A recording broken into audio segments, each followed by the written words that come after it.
A new school year is beginning and you're on the verge of a great adventure.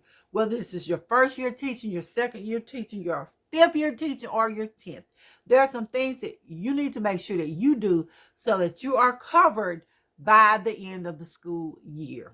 Hi, I'm the one that sits with 2Q Classrooms. This is my space for fellow teachers, homeschool moms, and or homeschool dads. And today we're going to talk about documentation. Documentation is vital for your success as an educator. You want to know why? Let me share. Why is documentation so important? Documentation is important because if something should happen or something should come up, you need a paper trail. As I've told some of you earlier, I'm also a nurse, and one of the first things they taught us in nursing school was CYA. That's the acronym for Cover Your Behind, so to speak. So make sure in education the same thing applies. Make sure that you CYA, cover your behind. If you didn't chart it, you didn't do it. So if you didn't document it, you didn't do it. And one of the ways to make sure that you're covered and that you have documented everything is to make sure that you are writing down parental contact. When you make contact with your parents, always document it. Whether that contact is through a app like GroupMe, Remind Me, or Dojo, make sure that you're documenting when you send these messages out. Make sure that when you send newsletters home, if you're sending newsletters home every Friday, make sure that you're documenting in your students' folders or somewhere where you can come back to it that you're sending newsletters out every Friday.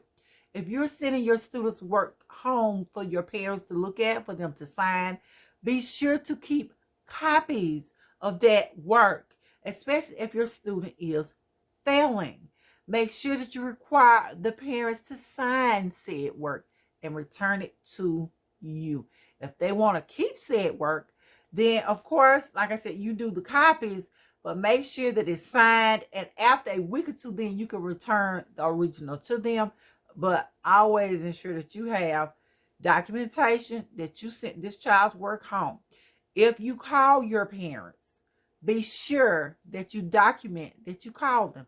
And don't just document that you phoned. Put on there exactly what your parents said. You may not get it quite right word for word, but try to get it as close as possible.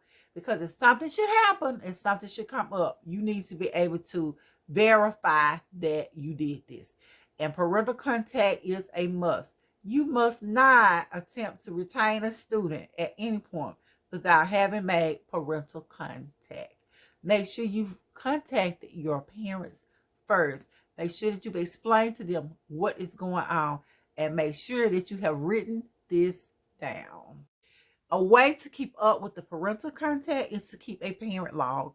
And on your parent log, be sure that you document the date, the time, the parent you talked to, what was said by you and by your parent, and the reaction your parent gave, whether they verbalized their understanding, whether they verbalized concerns. Whatever it is, write it down. Also, make sure you're documenting your efforts to help any struggling students. That means anytime you're calling them to the teacher table, make sure you have documentation that you had your students at the teacher table. If you're sending extra work home, make sure that you've documented that you've given this child extra work, what the subject is, what the skill is, and how they are or how they did perform on said skill. A way that you can do this is in your lesson plans. Be sure that you have teacher table, or if you're doing rotation in the center, you might not want to write their whole name out, but make sure you have their initials where you can understand them and where somebody else can understand them also. Because if you have to ever go to court, God forbid, then you will have your documentation of said interventions that you were providing for your students. So as the new school year begins, don't forget to do all of the documentation that you need to ensure that you have a successful new year. Also, be sure to follow me for tips and tricks on teaching. Be sure to give this video a like and a thumbs up. See you guys in the next video.